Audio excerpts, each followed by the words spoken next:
Nandito tayo para sa bayan. Hindi tayo nandito para magchismisan. Pakiusap lang po. Kung kayo kasama rito sa isip at diwa sa espiritu, manatili kayo rito. Kung kayo ay magchichismisan, lumabas po kayo sa pintuang iyan. Dahil sa sitwasyon po ng bayan natin ngayon, sa kahirapan po natin ngayon, kailangan natin ang nagmamalasakit sa bayan o sa kapwa. Sa ulat ng kasalukuyang nangyayari sa ating bayan na inulat ni Atty. Topacio kanina, pag hindi pa po natin ito naintindihan, hindi po tayo Pilipino. Hindi po tayo makabayan at tayo ay makasarili. Wala na bang tayong maaasahan sa pahayag po ngayon? Mukhang wala nga po tayong maaasahan na. Dahil sa kaganiran, dahil sa mga sarili ng kapwa nating Pilipino na ating pinagkatiwalaan na mamuno sa atin. Pero dahil sa isang kasakiman, nandito tayo sa kalagayang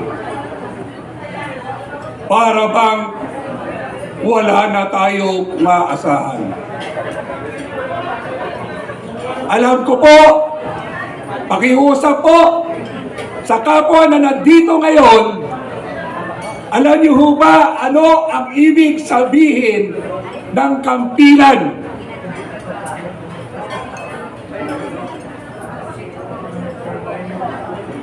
Ang kampilan po ay isang uri ng tabak na nagmula sa kapuluan ng Pilipinas. Ako po ay nakikiusap sa mga participant po natin sa dulo at sa gitna. Baka naman po pwede mamaya na kayo mag-picture taking. Umupo muna kayo. Nandito tayo para sa bayan. Hindi tayo nandito para magchismisan. Pakiusap lang po. Kung kayo kasama rito sa isip at diwa sa espiritu, manatili kayo rito. Kung kayo ay magchichismisan, lumabas po kayo sa pintuang iyan. Dahil sa sitwasyon po ng bayan natin ngayon, sa kahirapan po natin ngayon, kailangan natin ang nagmamalasakit sa bayan o sa kapwa. Hanap buhay o bayan? Bayan! Ulitin ko po. Hanap buhay o bayan? Bayan mo na bago sarili. Nasa atin po ang pagkakataon na itama natin ang ating pagkakamali. Ang pagkakamaling ito naglugmok sa atin. Ang pagkakamaling ito nagsara ng kinabukasan ng mga mahal natin sa buhay. 40 years ago, EDSA 1, I was 28 years old na lumalaban. Lahat po ng kasaysayan ng EDSA, nandun po si Tatay Rani. 68 years old na si Tatay Rani, pero hanggang ngayon lumalaban para sa bayan. Hindi para sa pamilya ko, dahil mapalad po ko. Mahal ako ng Diyos.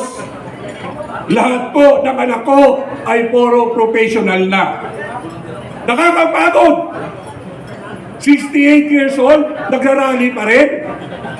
68 years old, handang kasuhan. Pero, paano na kung mapagod tayo, mapagod kayo? Paano na ang mga anak ninyo? Imagine po, sa lahat ng hayupan na namuno sa bayang ito, eto na ang administrasyong ito, ang pinaka-the worst. Pero ang tanong ko, ano ang ginagawa natin? Ano ang ginagawa ninyo?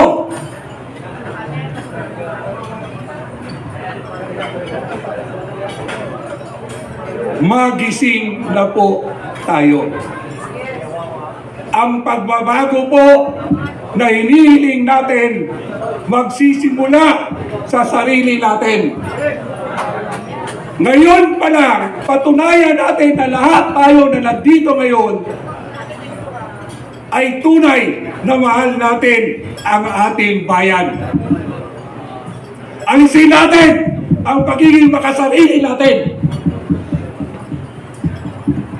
Alisin natin ang pagiging materialistic natin. Alisin natin ang ambisyon natin. Bago mahuli ang lahat, alang-alang sa pamilya natin.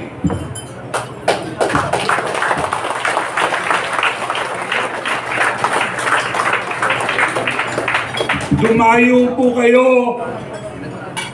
sa Metro Manila na ang baon nyo ay pag-asa. Nagkanya-kanya kayong sakripisyo, panahon, oras, at pati pagkatao nyo na nililibak ng iba. Pero nandito kayo ngayon dahil gusto nyo ng may pagbabago. Ulitin ko po, ano pa bang resibo ang kailangan natin para mamulat tayo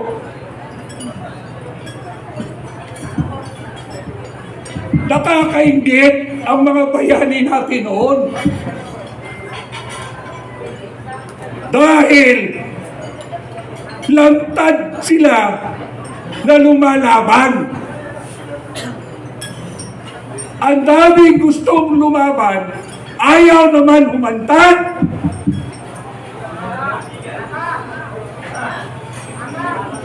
Gusto lumaban dahil uso lang. Matapang lang sa social media. Ang kailangan natin ngayon bilang isang Pilipino, bilang nakakaintindi, mapalad tayo dahil pinili tayo ng mga iilan na ipaglaban natin ang bayan natin at ang kapwa kababayan natin.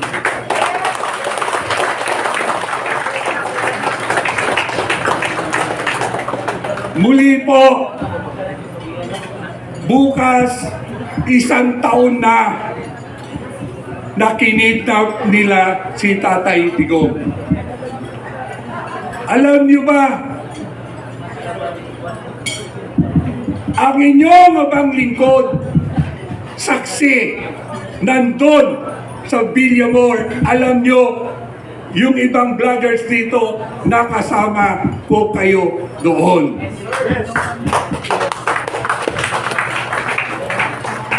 Maraming katapang, pero sa totoo, duwag!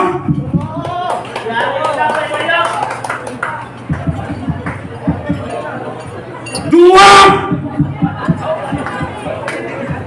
Duwag na isigaw ang katotohanan. Duwag ipaglaban ang tama.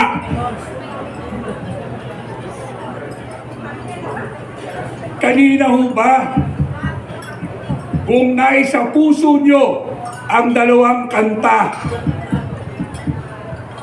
na kinanta natin kanina ni Ka Eric at yung paboritong kanta ni Tatay Digong. Kung bukas ang puso nyo, isa sa buhay nyo ito.